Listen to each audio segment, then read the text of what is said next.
Bueno, muchas gracias, buenas tardes. Sí, porque yo tengo... No, yo tengo papelitos. Bueno,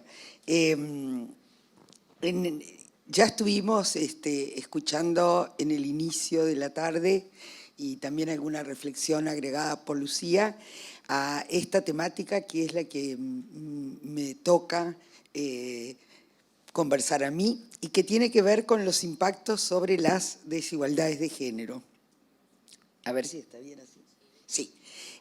Y cuando hablamos de eso, bueno, yo sé que la mayoría de ustedes probablemente tengan muy claro de qué estamos hablando, pero siempre vale como la pena repasar un poquito que esta idea de género, que es una idea, bueno, relativamente nueva en las ciencias sociales, digamos, nueva desde el punto de vista histórico, alude principalmente a una construcción de carácter social, es decir, que cuando hablamos de mujeres y de hombres, hablamos de género en términos de algo que está construido sobre diferencias que son de carácter biológico.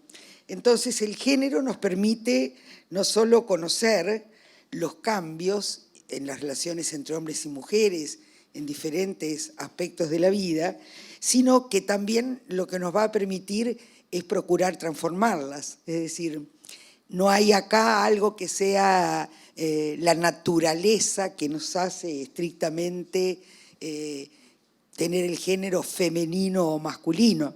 Nacemos mujeres, nacemos hombres, pero construimos nuestro género. Entonces, lo primero es cómo esta idea se contrapone a la idea de universal mujer, la mujer, el hombre. Hay muchas mujeres, hay muchos hombres y hay un sinfín de características que nos hacen hombres y mujeres y que nos hacen aprender a ser hombres y mujeres.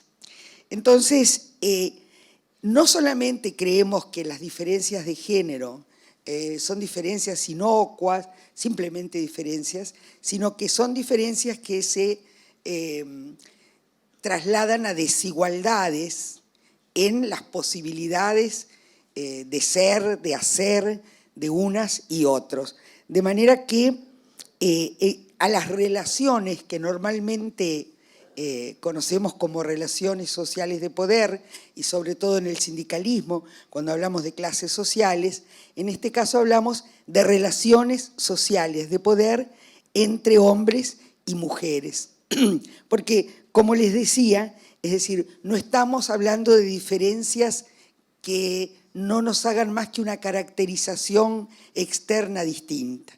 Este aprender a ser hombre y a ser mujer, como aprendemos todos, está relacionado con esto que llamamos los roles de género. Roles de género, bueno, cómo debemos comportarnos si somos mujeres, cómo debemos comportarnos si somos hombres, es decir, hay normas, prescripciones sociales que nos indican cómo ser una mujer, cómo ser un hombre, qué responsabilidades tenemos, se transmiten de manera formal e informal, es decir, se transmiten en la casa, en la iglesia, en la televisión, en los medios de comunicación, pero también en algunos casos por normas que nos imponen algunas cosas que sí podemos hacer las mujeres o no, que sí pueden hacer los hombres o no.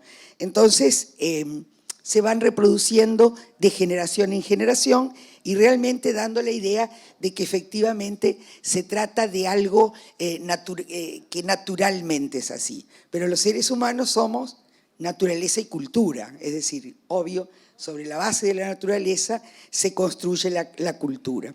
Entonces, estos roles de género se basan en determinados estereotipos que por suerte van cambiando, precisamente por eso, porque no es que una mujer es como debe ser, sino que una mujer es como se construye. Acá en Irán, en Pakistán, en El Salvador y en todos esos lugares, lo femenino seguramente tiene diferencias. No es lo mismo una mujer judía ortodoxa en Israel que una mujer no sé, que vive en Nueva York y tiene 18 años y es católica. Es decir, todo eso va construyendo nuestras maneras de ser hombre, de ser mujer.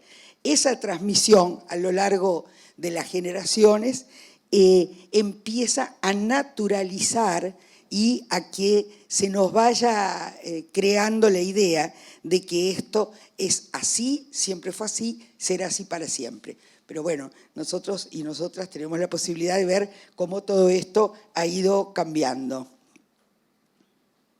Entonces, como decía, hablamos de relaciones sociales, que no son las únicas, porque hay relaciones sociales de clase, de etnia, de raza, pero ese conjunto de relaciones estructuran, digamos, la base de toda nuestra organización social. Y las relaciones de género son una de ellas, que se intersectan e influyen en todo el tejido social, porque, como decimos, y como decía antes, no es lo mismo ser una mujer negra que una mujer blanca, no es lo mismo ser una mujer del interior que de Montevideo, rural, que de las zonas urbanas. Es decir, todo eso nos hace diferentes y nos hace enfrentar a problemáticas distintas. Pero precisamente lo que tenemos en común, o ese eje transversal, como se ha dicho hoy acá, bueno, precisamente tiene que ver con las características de género y con las desigualdades de género. Seguimos entonces adelante. Las relaciones de género, digo, son relaciones de poder, porque son jerárquicas, porque son desiguales, y esto no es como una cosa que uno diga de feminista caprichosa, sino porque lo podemos visualizar a través de indicadores, de datos, es decir, cuál es la situación de hombres y mujeres, que además no es de carácter accidental, que en el capitalismo es absolutamente funcional, como otras desigualdades, pero las desigualdades de género son muy importantes para el funcionamiento de la economía capitalista. Entonces, me parece que hay que tenerlo presente. Es decir, cuando decimos que las mujeres se dedican principalmente a los cuidados en el hogar, y esto es cultura, sí, es cultura, pero también es economía. Es decir, sin ese trabajo que se realiza en los hogares, entre comillas, por amor, que puede ser por amor también, es una forma de permitir un funcionamiento adecuado al sistema capitalista que está parado justamente en esas bases dentro de otras bases en las cuales se para. Entonces, estas relaciones de género decimos que dan lugar a discriminaciones y a desigualdades y lugar a brechas. Y voy a pasar algunos de estos slides para desarrollar un poquito más la parte más específica de la charla, aunque tenía que hacer esta introducción, no solo porque lo había hablado con Soledad, sino porque era importante decir, bueno, finalmente, ¿por qué es importante hablar del impacto de género de estas cuestiones tan serias, tan importantes? Entonces, bueno, por la existencia de brechas de género en los mercados laborales.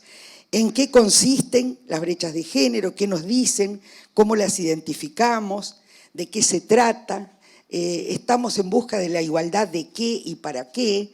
Yo creo que en reuniones de este estilo es importante quedarnos con muchas interrogantes para irlas tratando de resolver conjuntamente y a lo largo de las actividades y la militancia. Y bueno, y la definición de brecha, que anda por ahí, que nos dice que brecha es esa distancia que hay entre un indicador relacionado con una mujer y un indicador con un hombre, relacionado a la actividad de un hombre, en diferentes esferas. Nosotros tenemos brechas en el ámbito de lo político, en el ámbito de lo económico, en el ámbito de lo laboral, es decir, en una cantidad de ámbitos. Por eso yo les decía, no es accidental, se da en la mayor parte de las sociedades, es histórico, ha ido cambiando y podemos considerar que es una de las bases en las que se construye el capitalismo. Y acá vamos a ver este tipo, esto un poco rápido nada más para recordar en qué tipo de indicadores se pueden ver las brechas de género en los mercados laborales. Y entonces, bueno, podemos verla en la participación laboral, el empleo, el desempleo, los ingresos laborales, el uso del tiempo. Yo me voy a permitir nada más mostrar algunas de estas brechas bien visibles. ¿Para qué? Bueno, para decir, efectivamente, hombres y mujeres en los mercados laborales tienen distinto desempeño y eso trae diferentes consecuencias. Entonces, usar lentes de género para analizar esa realidad parece francamente necesario. Entonces, lo que tenemos ahí es, según datos de CEPAL, a la población económicamente activa según sexo. La población económicamente activa es aquella que está empleada o está buscando un empleo. Entonces, como vemos ahí, el color rojo es el de los hombres y el color azul el de las mujeres. Se ve rojo y azul, ¿no? O negro. Bueno, lo que estamos viendo, esa distancia que hay entre las dos líneas, es una distancia que nosotros hemos caracterizado como la brecha. Ahora, ¿es importante? ¿Para qué es importante? ¿Tiene alguna desventaja para las mujeres la existencia de esa brecha?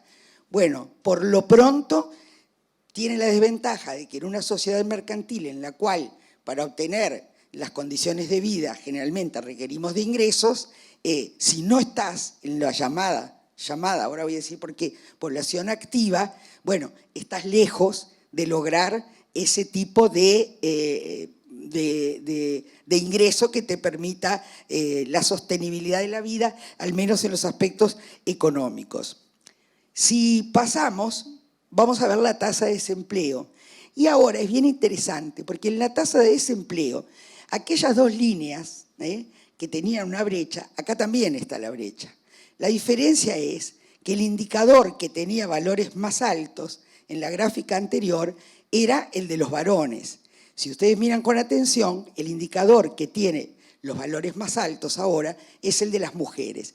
Quiere decir que es una brecha que señala otra desventaja, es decir, participan menos en la población activa y están o tienen mayor desempleo que los varones.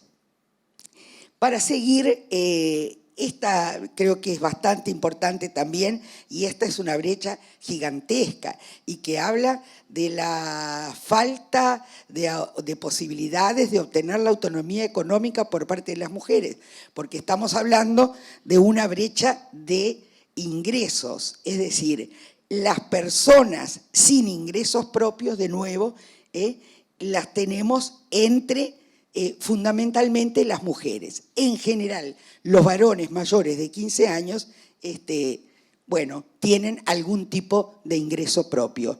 Esto también tiene un impacto sobre la pobreza y sobre lo que decía, las posibilidades de autonomía económica, pero también de autonomía física, de poder dejar un hogar donde hay violencia doméstica, etc. Y finalmente, lo que tenemos ahí son las mujeres con dedicación exclusiva a las labores del hogar por quintil de ingresos de los hogares. Y ahí lo que tenemos, el quintil más pobre es el 1, el más rico relativamente es el 5, y bueno, ¿qué es lo que tenemos? Que hay una coincidencia entre la mayor condición de pobreza y la dedicación exclusiva a las tareas del hogar. Y ahí confluyen muchos factores, es decir, bueno, son los más pobres porque además no tienen el ingreso de las mujeres que pueden tenerlo en otros quintiles, pero además coincide que son los que tienen menor nivel educativo, que son los que tienen más dependientes menores, más hijos e hijas. Entonces, importante verlo también en ese sentido. Pero bueno, dada este contexto, lo que ahora nos vamos a preguntar es el futuro del trabajo, ¿no? Que está en debate, y Lucía lo decía en otro sentido, pero yo también lo planteo. ¿Es neutral el cambio tecnológico? ¿Esta revolución tecnológica es neutral desde el punto de vista de género? Y bueno, y lo empiezo con esa foto, que me parece una foto que sintetiza bien la realidad de nuestros países, ¿no? Es decir, por un lado, la modernidad absoluta, las plataformas que permiten todas esas actividades y que han requerido mucho cambio tecnológico, mucha cosa, y una mujer que con el hijo a cuestas y la bicicleta reparte en Buenos Aires, una foto tomada en Buenos Aires. Me parece que sintetiza bien los desafíos a los que estamos enfrentados. Y bueno, acá unas preguntas. ¿El debate ha incorporado una perspectiva de género? Bueno, yo he visto que en el día de hoy esto ha sido así, en lo que han reflejado los compañeros de la FES y los compañeros de AEBU. Efectivamente sí, pero aún es un debate bastante, yo diría que deja bastante ausente los temas de género en general. La segunda pregunta es si la mayor educación de las mujeres y la innovación tecnológica contribuirán a brindar mayores posibilidades para lograr autonomía económica. Es decir, en toda la región y en el Uruguay también las mujeres alcanzan altos niveles educativos y en promedio, en muchas ocasiones, en la mayor parte, niveles educativos mayores que los de los varones. Bueno, ¿eso servirá o no servirá para alcanzar mayores niveles de bienestar? Y bueno, lo vamos a tratar de ver al final. La otra pregunta es si se mantienen los roles de género tal como los conocemos hasta ahora. Es decir, ¿vamos a seguir viviendo exactamente igual en términos de los roles a pesar de todos estos cambios? Bueno, esto es algo de lo que sería bueno discutir acá, ¿no? Nosotros estamos frente a nuevas modalidades en los procesos de producción, de trabajo, en el comercio internacional, pero tanto la economía digital como el comercio electrónico conviven con viejas modalidades de empleo. Es decir, al mismo tiempo que los mercados laborales han tenido cambios, que se ha ganado en la expansión de derechos laborales, que hay mejoras en la protección social, que disminuyen la desigualdad de ingreso entre hombres y mujeres y disminuye la precariedad en algunos países, seguimos frente a formas no convencionales de empleo, como la señora que andaba en la bicicleta, que probablemente son más precarias que otras de las formas precarias que conocimos en el pasado, y a nuevos empleos y responsabilidades laborales y familiares que se requieren enfrentar. Entonces, la pregunta que me hago más importante y que me gustaría que se pudiera conversar, por eso yo estoy acortando un poquito la presentación para ver si da el tiempo para algún intercambio, es esto, ¿no? Si el cambio trae ventajas para la humanidad, ¿todas y todos podremos aprovecharlas? Es decir, yo creo que la humanidad a lo largo de la historia ha visto progresos, efectivamente, ha visto cambios positivos. Ahora, estos cambios que acá estamos conversando y reflexionando sobre ellos, nos van a dar, digamos, bienestar para todos y todas. Entonces acá, para que esto pueda ser así, lo primero que hay que tener enfrente y considerando son qué restricciones se enfrentan para que los cambios sean buenos para todas y todos. En primer lugar, la asignación de las mujeres, la asignación social, desde el punto de vista práctico y simbólico a las tareas del hogar, limitan esas oportunidades. Yo digo práctico y simbólico, ¿por qué? Porque a lo mejor hay una cantidad de cuestiones prácticas que para las mujeres de ciertos sectores de la sociedad las pueden superar en términos económicos, monetarios, pero simbólicos, porque la idea de que es nuestra obligación, esa es más difícil y no se supera solamente con cuestiones económicas, hacen falta otro tipo de modificaciones. Y el empleo femenino descansa mucho en la heterogeneidad estructural de nuestras estructuras productivas. Es decir, hay una fuerte asociación entre los sectores de baja productividad y la participación femenina. Por otro lado, tenemos que las ramas altamente feminizadas son las que tienen, de alguna manera, como adelanté, menores niveles de productividad.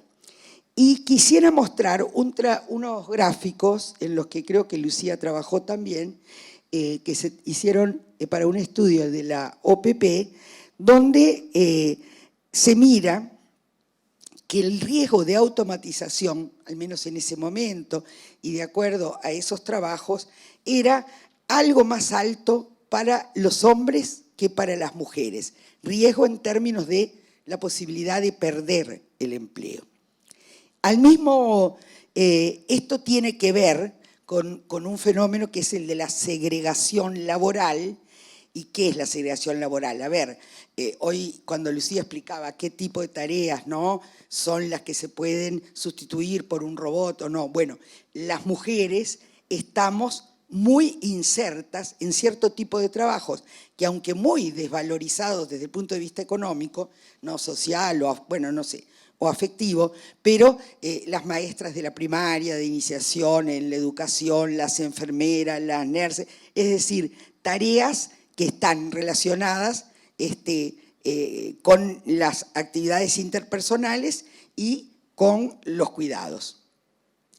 Bueno, ahí lo que tenemos es, en un trabajito que hicimos con relación a los cambios que había habido durante la pandemia, la posibilidad de realizar teletrabajo según los niveles de ingresos para hombres y mujeres.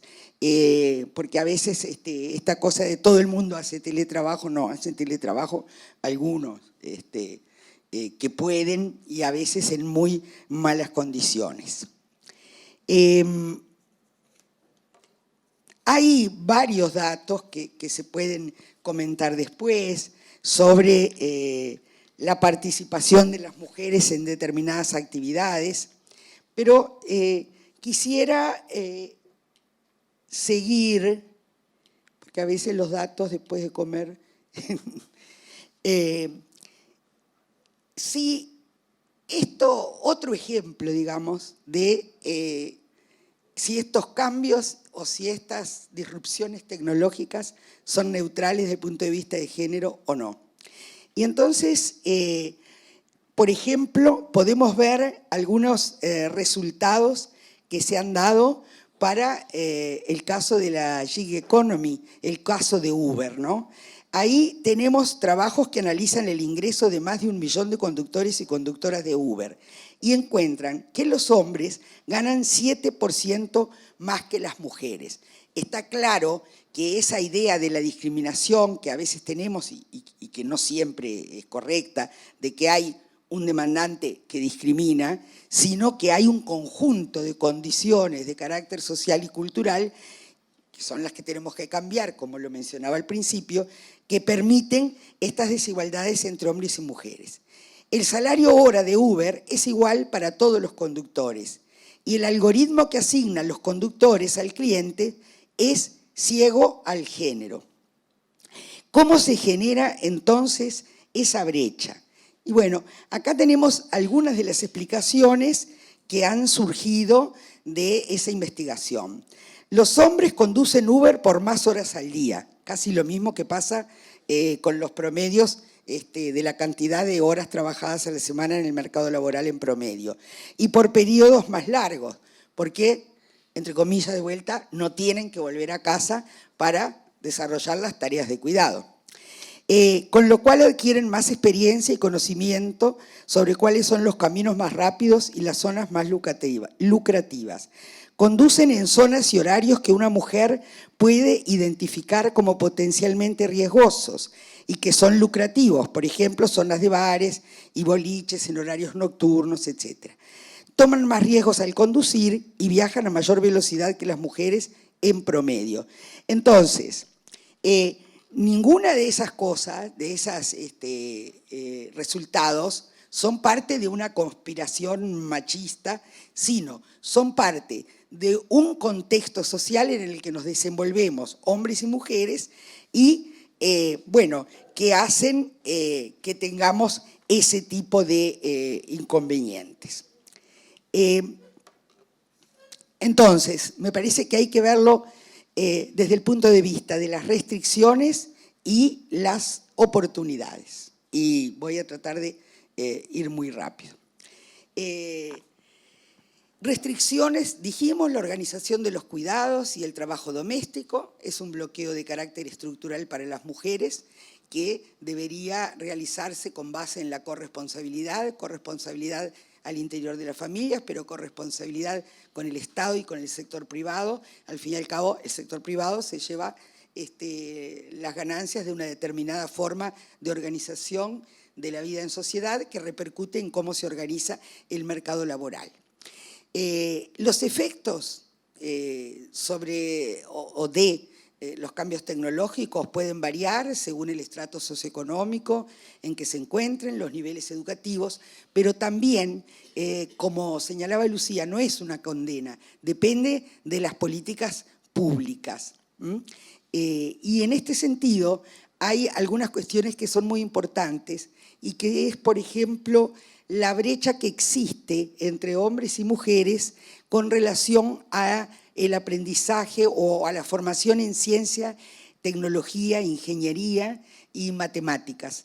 Ahí es muy importante las diferencias. Las mujeres no participan en la creación, diseño y desarrollo de la ciencia tecnológica, o lo hacen de manera mucho menor, y no tienen acceso igualitario en su utilización.